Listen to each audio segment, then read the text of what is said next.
Ontario is open to negotiating a smaller boost to class sizes, the education minister said yesterday, while downplaying impacts of the plan to increase messaging that teachers decried as an insult and a sleight of hand. The government had announced in the spring that high school class sizes would rise from an average of 22 to 28 students over 4 years. Education Minister Stephen Lecce said yesterday that he's willing to consider ways to bring that 28 student average down while still keeping cost savings top of mind.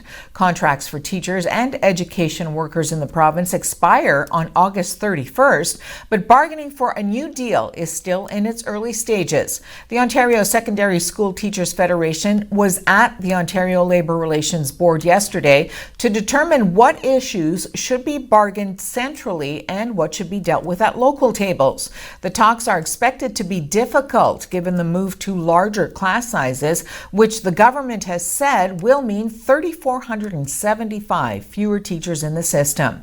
The Progressive Conservatives have said that will be through not filling positions when teachers quit or retire, saying there will be no involuntary job losses. They set aside $1.6 billion in attrition protection. Teachers have warned that the changes will lead to fewer course offerings and extracurricular activities, and that some classes, specialized ones in particular, would balloon in size. Lecce said yesterday that he wanted to clarify misinformation that was spreading about class size increases, saying that for this school year, they would only rise to an average of 22.5. Complementarity of the sexes. Two members of the same sex may use their God-given free will to engage in acts, to cohabit, to own property together. They may commit themselves to monogamy. They may pledge to remain in a loving relationship for life. In that sense, they have many of the collateral features of marriage, but they do not have its inherent feature. Liberals went trolling yesterday for young, progressive-minded voters with 14-year-old video footage of Conservative leader Andrew Scheer speaking out against same-sex marriage, a tactic that prompted Jagmeet Singh to vow that New Democrats won't prop up a minority Conservative government.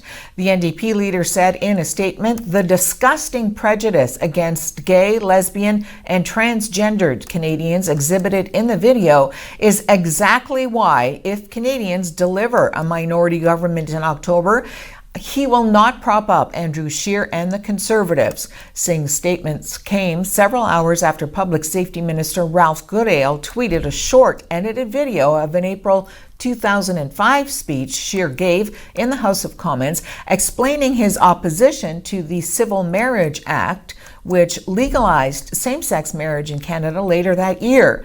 Along with the video came a challenge to march in Sunday's Ottawa Pride Parade, with Goodale noting that Scheer has never yet participated in any Pride Parade. The parade has taken on some additional significance this year after Ottawa Mayor Jim Watson days ago came out as openly gay after decades in public life. Authorities say more than 24 people have been injured in a light rail train accident in Northern California. Sacramento Fire Captain Keith Wade tells news outlets that 27 people were injured, including 13 people who were taken to hospitals. Right now, it's so early in the investigation, I don't have any information in regards to exactly what happened with this light rail train. Early reports, people were trying to say it was a derailment. Others said it was some sort of collision. I have no facts or no information in regards to exactly what occurred. Trump economic advisor Larry Kudlow told reporters outside the White House yesterday the economy is in good shape and there are no stimulus tax cuts in the near future. The White House had floated the idea of a payroll tax cut.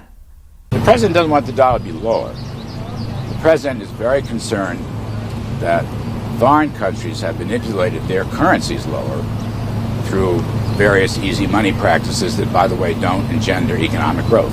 He would prefer, and I want to go back to the G7 idea, if these other countries, if our friends would adopt some of the pro-growth policies that we have adopted, their growth would improve markedly, and so would their currencies. And that's why it's very important that the formal G7 meetings include this section on the economy, trade, and currency. That's the key point.